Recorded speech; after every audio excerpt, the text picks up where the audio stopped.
El rey Herodes Antipas pronto oyó hablar de Jesús porque todos hablaban de él.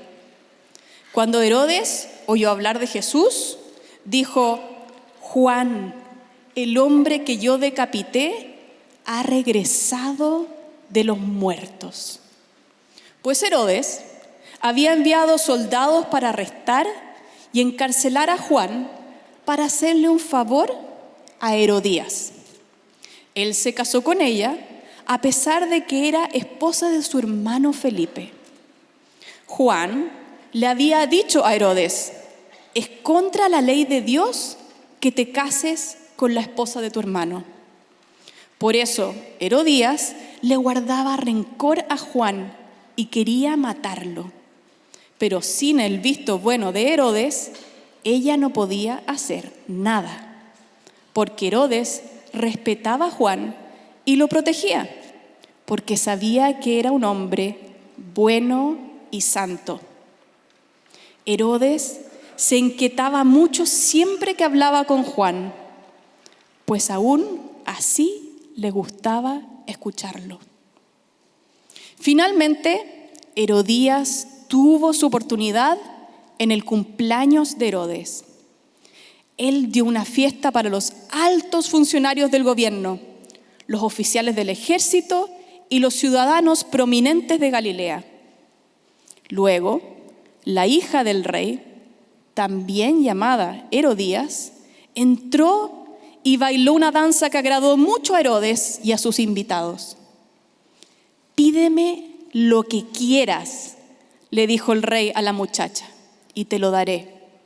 Incluso juró: te daré cualquier cosa que me pidas, hasta la mitad de mi reino.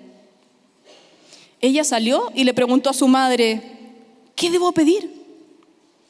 Y la madre le dijo: pide la cabeza de Juan el Bautista. Así que la muchacha regresó deprisa y le dijo al rey: quiero ahora mismo la cabeza de Juan el Bautista en una bandeja.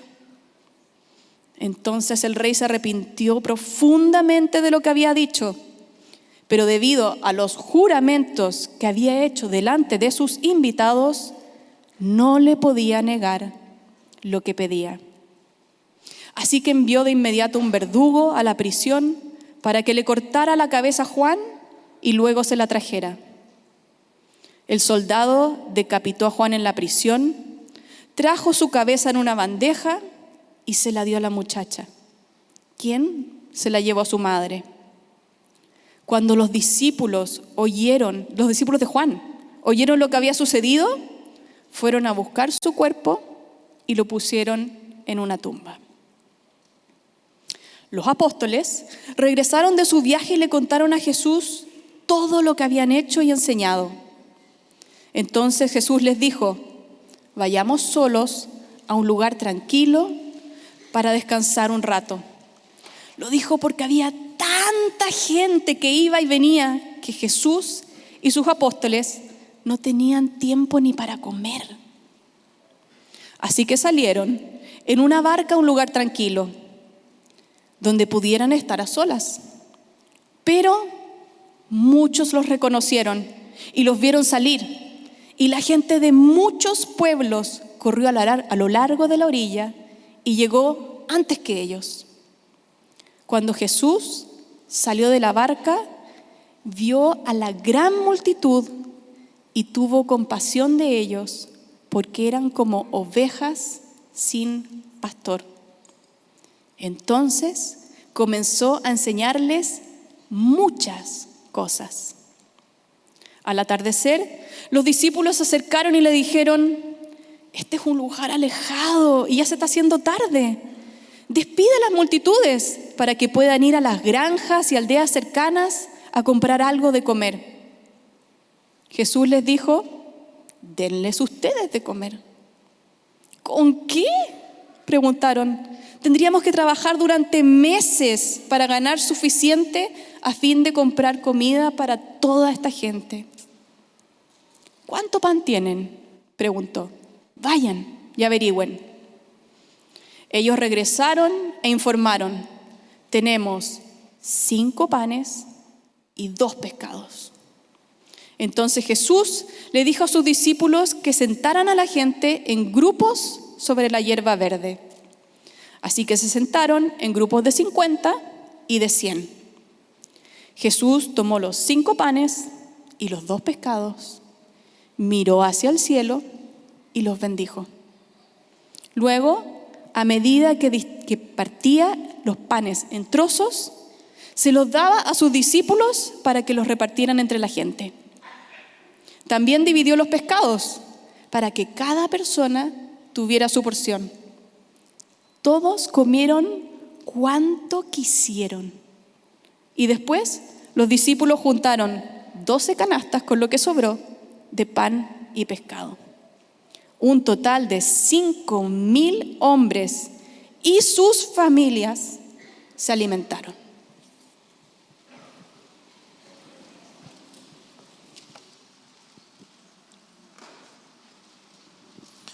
Wow, tremenda historia. Muchas gracias, Tana, por esta lectura. Un gusto de verles. Oremos para pedir la dirección del Señor al examinar este texto. Gracias, Señor, por el privilegio que nos das de acercarnos a tu palabra de manera comunitaria en un mismo espíritu. Queremos examinarla con la reverencia que tú y tu palabra merecen. Y anhelamos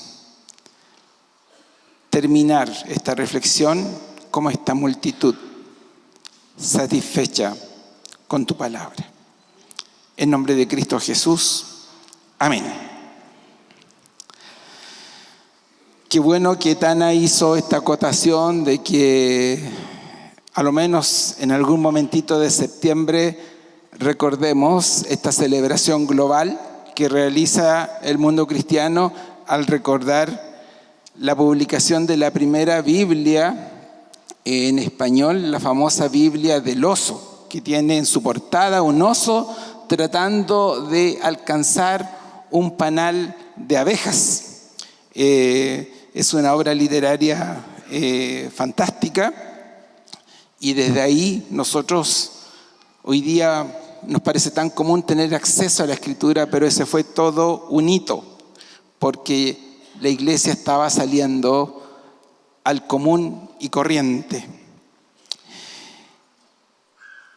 Hoy quiero compartir con ustedes una reflexión que a mí me pegó bastante fuerte en un retiro que tuvimos hace poco los miembros del staff de la iglesia en la costa, y en aquella oportunidad el pastor Jorge Atienza nos invitó a reflexionar justamente en el pasaje que acabamos de leer. Habrán notado que fue una larga lectura y quizás más de alguno pudo haber hecho el comentario: ¿por qué el pastor no se basa solamente en uno de todas estas historias? Pero me parece que está todo concatenado. Incluso hay que leer el relato anterior también, que el que no aparece acá, para poder centrarnos en un aspecto en el que hoy quisiera fijarme. Y espero que el Señor nos dé en su gracia y con la guía de su Espíritu la capacidad de no solamente centrarnos, sino poner en práctica que la palabra se haga vida en nosotros. La idea de reflexionar en las distintas instancias de nuestra iglesia la palabra del Señor no es para adquirir un conocimiento solamente intelectual, ser más cabezones en el sentido de, que sé más de la Biblia, sino lo que Jesús evalúa, lo que Jesús quiere es que la palabra se transforme en vida. Y el Verbo se hizo carne y habitó entre nosotros. Y hemos visto su gloria, la gloria del unigénito. Y algo similar debería pasar con nosotros cuando la palabra, a través de nuestro intelecto, llega. De acuerdo a lo que acabamos de leer, el primer tiempo ha concluido. El tiempo de la preparación es lo que nos dice Marcos 6, 14 al 29 en sus hojitas. Es una historia dramática. Y la imagen que mostré ahí es como una de las pocas que se puede mostrar, porque al buscar en internet imágenes de la decapitación de Juan el Bautista, hay imágenes muy fuertes, muy morbosas. Juan ha sido decapitado, como lo decía el relato, de una manera injusta, por el capricho de una autoridad política manipulable y pervertida. Mateo es quien nos aclara que hay cronología en esta serie de relatos, porque aquí en Marcos no se logra entender bien si es cronológico o no lo que está pasando. Pareciera ser que es un paréntesis mientras se está relatando el envío de los discípulos a la misión.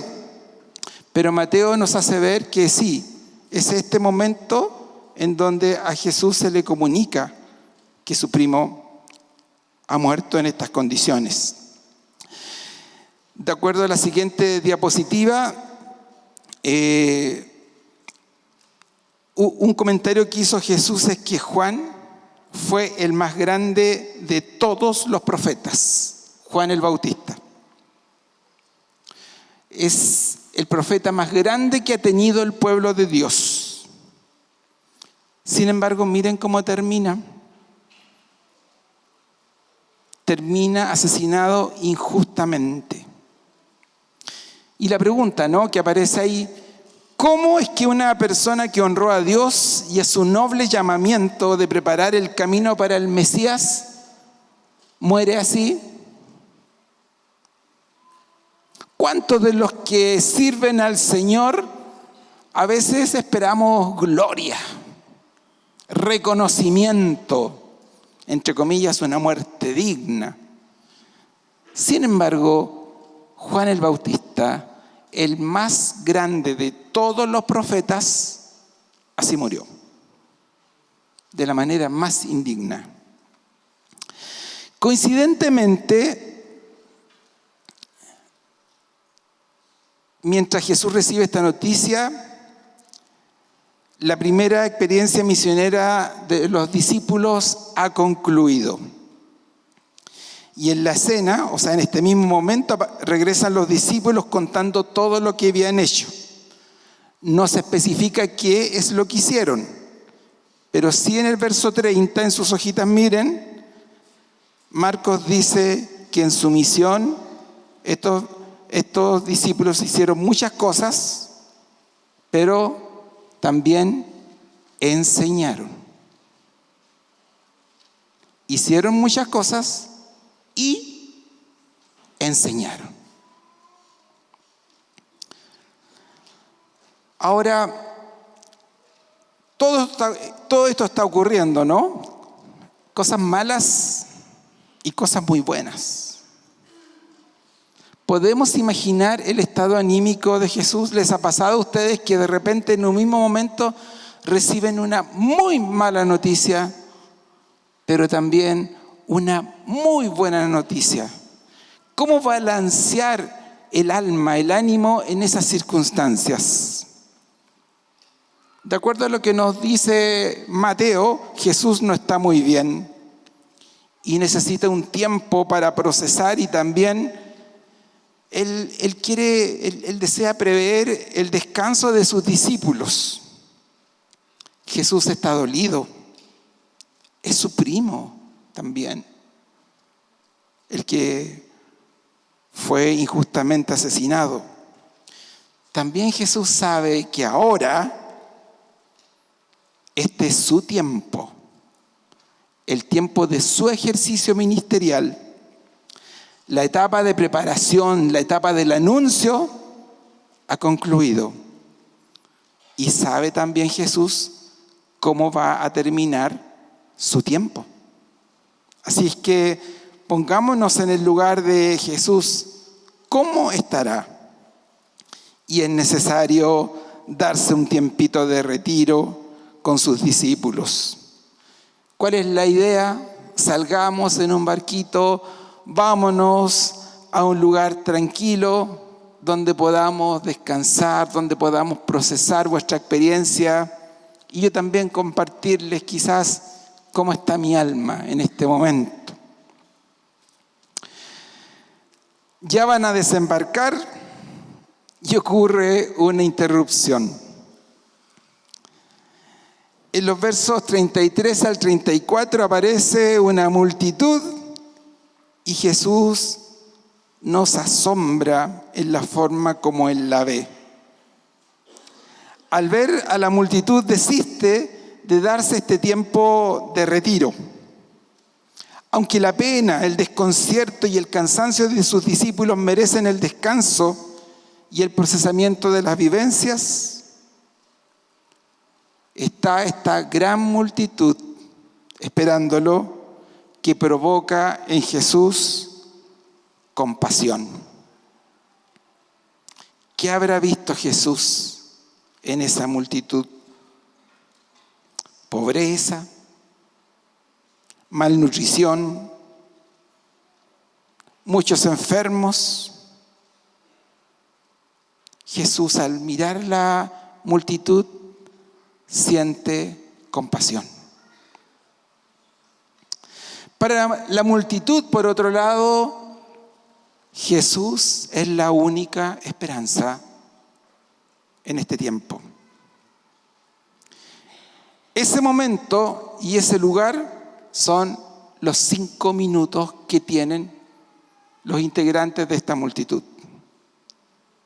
Todos quienes están ahí probablemente están sudados, no muy bien olorosos, porque corrieron mirando desde lejos hacia dónde va la barca y hacer todo lo posible por estar en el lugar donde va a desembarcar. ¿Cómo se las arreglaron los enfermos, las personas postradas? No lo sabemos, pero llegaron. De manera que cuando Jesús desembarca, la multitud está ahí. Las ovejas sin pastor. Esa gente no tenía pastor. El relato ya nos anticipó la respuesta a esta pregunta. ¿Cómo es eso que no hay pastor? El gobernante de esta región, que es Herodes Antipas, para nada era un pastor de su pueblo. Era un oportunista, un político vendido al sistema, manipulable por el régimen romano y también manipulado por una mujer parecida a la Jezabel que aparece en el Antiguo Testamento. Era un lobo y en algún momento Jesús se refiere a él como una zorra. Algo parecido a decir esa rata. Ese es Herodes. Por otro lado, los evangelistas resaltan que la mayoría de los líderes religiosos y maestros de la ley, entre comillas, los pastores del pueblo de Dios, estaban corrompidos por ese mismo sistema y se preocupaban tan solo de sí mismos y no de sus rebaños. Hay una pobreza tremenda y una desesperanza profunda. Solo Jesús puede responder a las expectativas de un pastor de este pueblo que no tiene pastor. Con los hombres en su retiro y también con un grupito pequeño de aquí de la iglesia, leímos algunas semanas atrás cómo sería el salmo o el antisalmo de estas personas que no tienen pastor. Y un amigo me dijo: Jorge, ya que vas a trabajar este texto, ¿por qué no nos recuerdas este antisalmo 23? Este salmo que probablemente es el salmo de estas personas que no tienen pastor. El Señor no quiere estar cerca de mí. Mis necesidades me sobrepasan. Ni siquiera tengo tiempo para descansar. Mi vida se acerca a amenazantes aguas turbulentas. Ya no tengo fuerzas. Siento que cada día voy metiendo la pata más y más. Y mi ser se distingue por la vergüenza. Me da pánico al pensar en la muerte, pues más encima me siento solo, me siento sola. Ya no tengo a qué aferrarme o con qué defenderme. Mis enemigos se burlan de mí y ocupan el lugar que yo merecía. Mi autoestima está por el suelo. Mis logros, que aunque son pocos, nadie los reconoce. Dios, ¿hasta cuándo tu lejanía, tu enojo y tu juicio me seguirán? ¿Qué pasará con mi vida? ¿Dónde me refugiaré? Paréntesis. Si alguno de ustedes, aquí presentes o en la conexión electrónica, se identifican con este antisalmo, hoy, al igual que la multitud, estás en el lugar y en el momento propicio, porque Jesús quiere ser tu pastor. Y dile directamente a Él, antes que se me olvide, dile en oración: Jesús, yo quiero ser tu oveja, quiero disfrutar de tu festejo. Pero continuemos con la historia.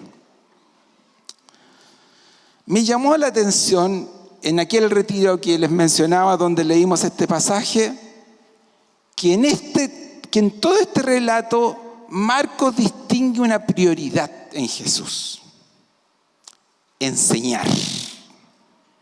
Al finalizar el verso 34, Marcos nos dice que Jesús enseñó muchas cosas. Miren su hoja, verso 34. Jesús enseñó muchas cosas. Todo ese día Jesús estuvo enseñando. Si bien Mateo, al contarnos ese relato, él recalca que Jesús sanó. Pero Marcos, que es el oído de Pedro, lo que oyó, lo que le quedó marcando y resonando a Pedro en ese día fue que Jesús enseñó muchas cosas. Y como son una multitud necesita muchas enseñanzas.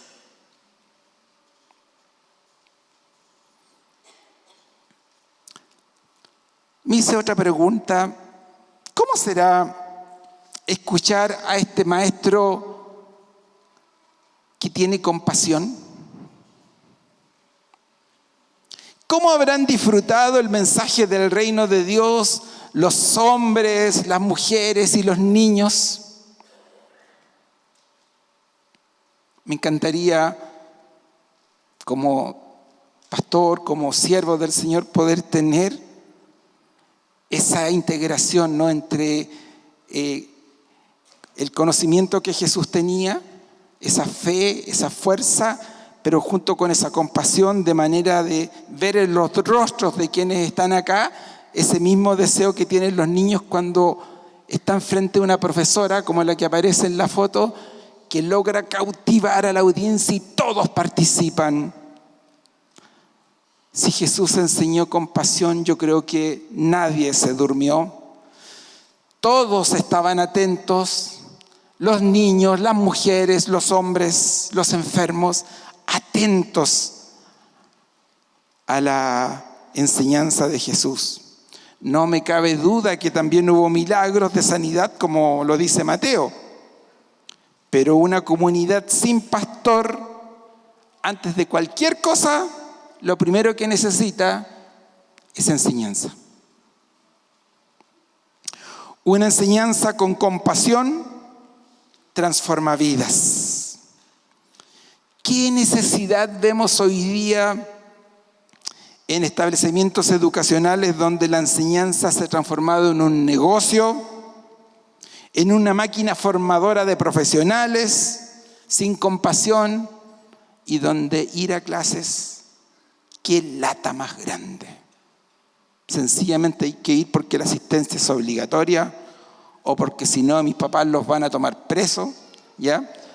En fin, Nicky Gamble hizo un comentario tan encachado tiempo atrás, después de la boda de Harry y Kate Middleton, cuando fue como escandaloso la prédica de un pastor afroamericano en esa boda.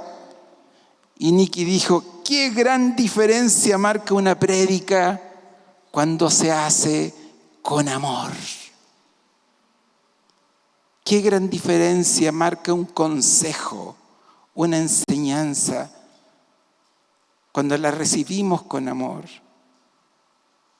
y cuando la damos con un amor compasivo, no con un juicio, no con una amenaza. Y llega el atardecer, la historia dice que ocurrió un tremendo milagro. No sabemos cuál es la motivación de los discípulos, si también había una genuina compasión por esta multitud que iba a quedarse sin comer, o seguían expectantes a la necesidad de un tiempo de tranquilidad con Jesús, ese tiempo que era necesario y que quedó pendiente.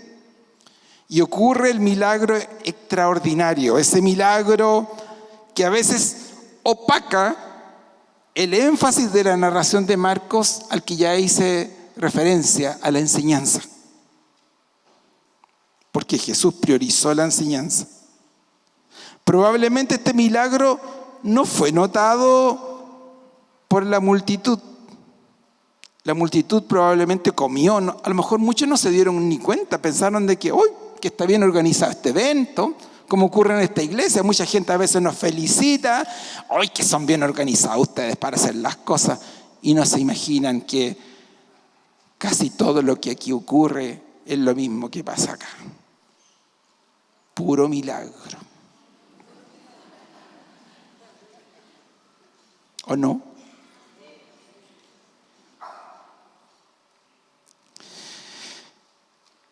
Los discípulos probablemente estaban siendo, porque ellos sí vieron el milagro, y probablemente no vieron el milagro para ver que Jesucristo hacía cosas asombrosas, sino parte de la escuela, de la formación pedagógica de Jesús, era que sus discípulos vieran que con lo poco es suficiente, si hay compasión y si hay dependencia de Dios.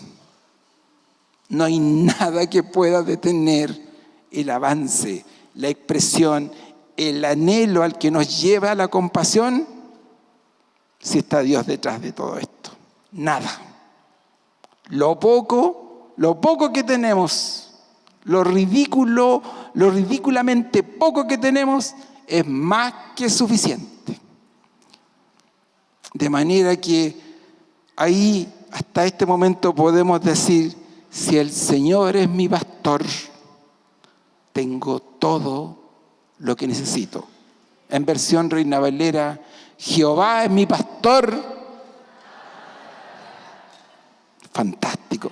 ¿Cómo es que en algún momento esa enseñanza está presente y a veces se nos olvida? Porque dígame si ese no es uno de los versículos más conocidos.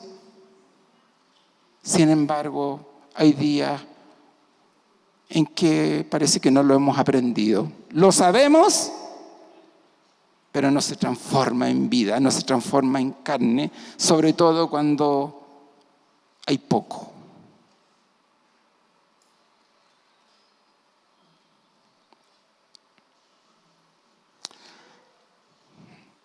Algunas aplicaciones.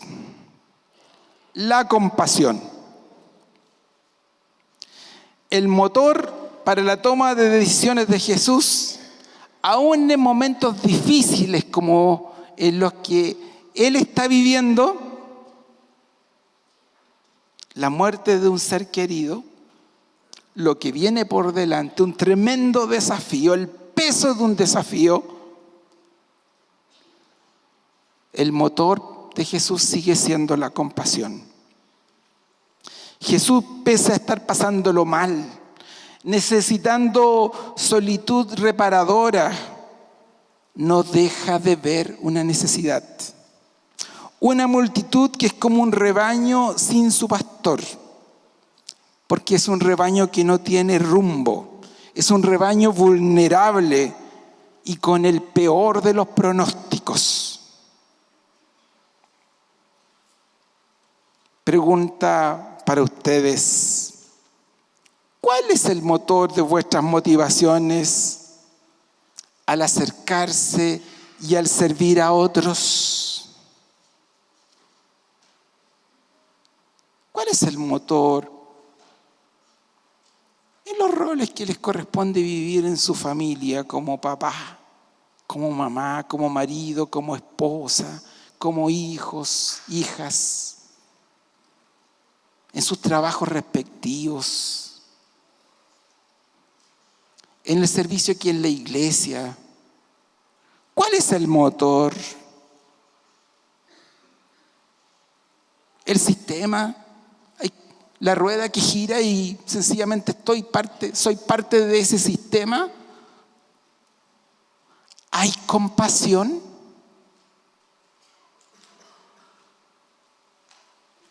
Ese amor que surge desde adentro del alma.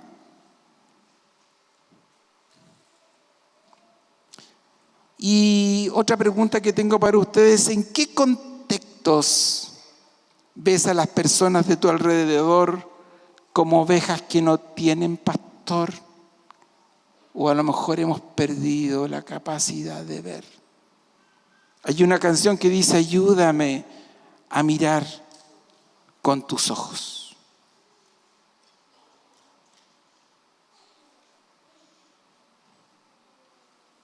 ¿No será que a lo mejor ya hemos caído en la indolencia y somos parte de este sistema que vive y sigue su vida y se preocupa de sí mismo y lo demás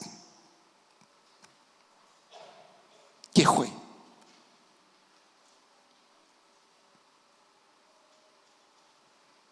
Compasión. Ojalá sea una palabra que resuene. Incluso a lo mejor compasión conmigo mismo, contigo mismo. Porque a lo mejor hasta eso estamos perdiendo.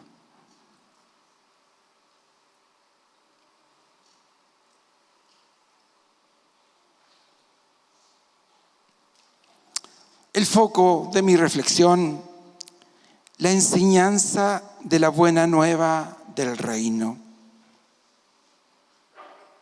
Jesús no quiere seguidores con rituales o que vivan de la magia de los milagros o que aparenten lo que no son. Jesús apela en primer lugar al intelecto. Enseña. Y siempre Jesús, cuando enseña, lo hace a través de la palabra de Dios. Aunque sus palabras ahora sabemos que eran palabra de Dios, aún así Él siempre sustentó su mensaje con: escrito está. Siendo adolescente en el templo, se admiraban de Él por el dominio que tenía en el estudio de la palabra.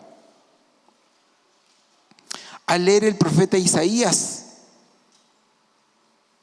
dice, después de leer, en la sinagoga de Nazaret, al leer el libro de Isaías, un extracto del libro, termina de leer, dice: hoy se ha cumplido esta palabra en medio de ustedes. Marcos no nos registra el repertorio bíblico al que apeló Jesús en sus enseñanzas, pero los evangelistas destacan que Jesús usó la palabra siendo adolescente, en su pelea con Satanás en la tentación, en el sermón del monte, en sus diálogos acalorados con los maestros de la ley y en la revelación de las Escrituras a la gente común y corriente. La gente, ¿qué decía de Jesús? Este maestro sí que habla con autoridad, no como los actuales líderes religiosos, porque era consecuente.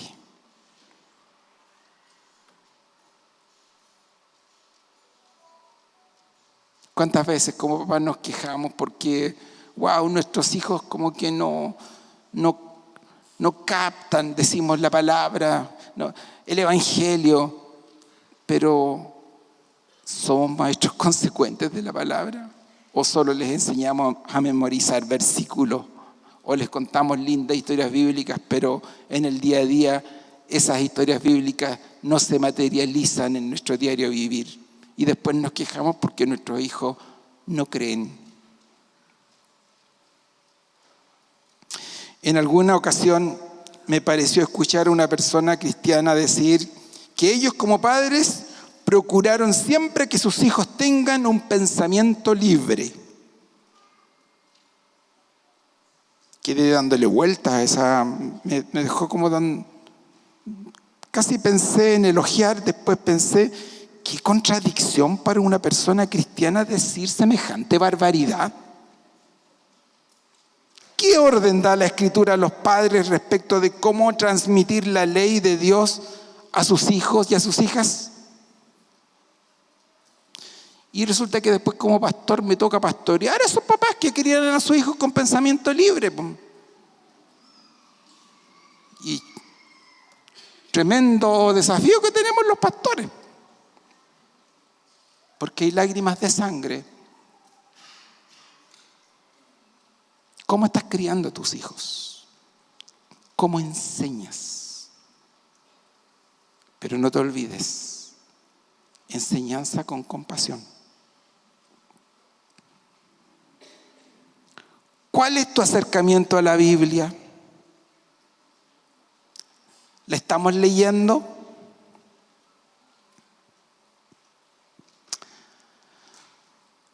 Y saben, no es fácil. No porque hoy día la Biblia sea difícil de leerla o entenderla, sino porque creo que leer la Escritura, donde viene la enseñanza de Dios, es una lucha. Les confieso que para mí hay días en que me cuesta acercarme con la pasión y la búsqueda que quisiera tener. Pero cuánto me ayuda la lectura comunitaria de la Biblia junto a otras personas. Cómo me despierta, cómo me abre espacios. La semana pasada, en nuestro modesto devocional del día martes del equipo de aquí de la iglesia, todos los que trabajamos aquí, todo el personal, todos los martes en la mañana, no respondemos teléfono, ni el teléfono de la iglesia, por si alguien se queja, es porque estamos estudiando la Biblia. Y todos tenemos la responsabilidad de que nos toca un día, un turno de guiar un tiempo de devocional, y también estamos estudiando el libro de Mateo. Y qué increíble, en un estudio sencillo, con preguntas sencillas, de repente el Espíritu saca un concepto, un punto, hay algo en lo cual nunca nos habíamos detenido, y el Espíritu empieza a trabajar con nosotros.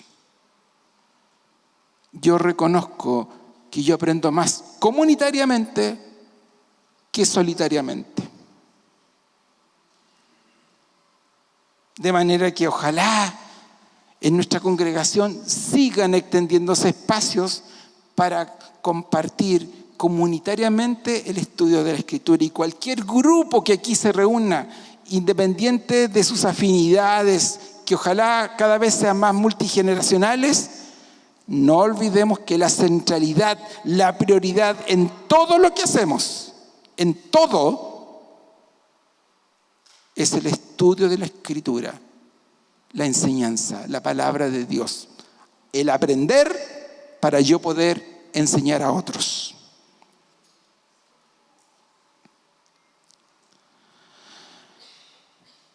Jesús es el buen pastor. Marcos no nos dice qué enseñanzas dio Jesús a esta multitud, pero de que demostró ser el gran pastor prometido por las Escrituras, lo fue. Imaginemos el escenario, volvamos ahí a este sector, donde está la multitud. Miremos a los discípulos distribuyendo a la gente en distintos grupos. ¿Dónde distribuyen la comida a los discípulos?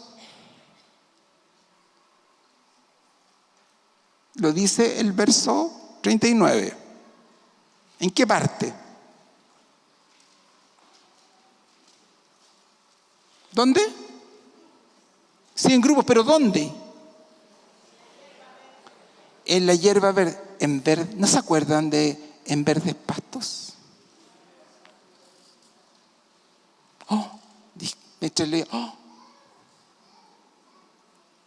En la pradera, en verdes pastos.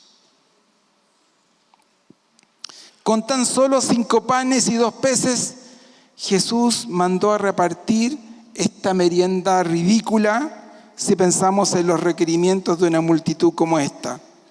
Sin embargo, con eso fue suficiente. Me hizo mucho sentido el Salmo 23 al leer esta parte del relato. Aquí vemos la aplicación del Salmo 23. Jesús detectó que el alimento que esta multitud o este rebaño necesita es enseñanza. Jesús atiende a la necesidad integral del ser humano, enseñando. Pero también atendió a esta necesidad integral, Mateo dice, sanando y también alimentando. El Evangelio, la buena noticia del reino de Dios, es integral. Integral. No es solo ritual. No es solo una relación entre tú y Dios, es una relación entre tú y tu prójimo. Y la misión de proyectar el reino de Dios en donde estamos, enseñando y también proveyendo de lo necesario, sobre todo donde hay necesidad, con la compasión que genera el Espíritu de Dios en medio nuestro. El Evangelio es integral. No es solo un lindo mensaje, sino también justicia social. Que haya alimento para todos. Y hace responsables a sus discípulos para demostrar que con lo poco y con la fe es posible alimentar a una multitud hambrienta. La multiplicación del pan y de los peces fue un milagro, pero también fue el sustento a una comunidad con hambre y también una experiencia pedagógica para sus discípulos. Quiero invitarles a leer todos juntos ahora nuestro salmo, recordando esta experiencia y esta enseñanza de Jesús.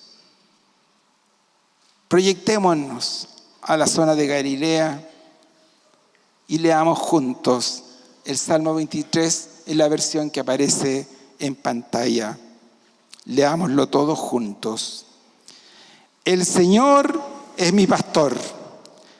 Tengo todo lo que necesito. En verdes prados me deja descansar. Me conduce junto a arroyos tranquilos. Él renueva mis fuerzas. Me guía por sendas correctas y así da honra a su nombre. Aun cuando yo pase por el valle más oscuro, no temeré, porque tú estás a mi lado. Tu vara y tu cayado me protegen y me confortan. Me preparas un banquete en presencia de mis enemigos. Me honras ungiendo mi cabeza con aceite. Mi copa se desborda de bendiciones.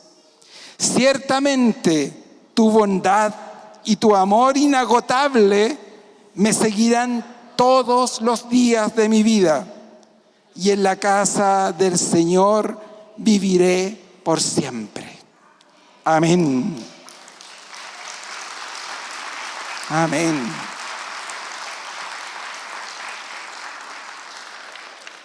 Al recitar este salmo, ¿se sienten ustedes identificados con el protagonista que parte siendo oveja y termina siendo un festejado en un banquete en su honor?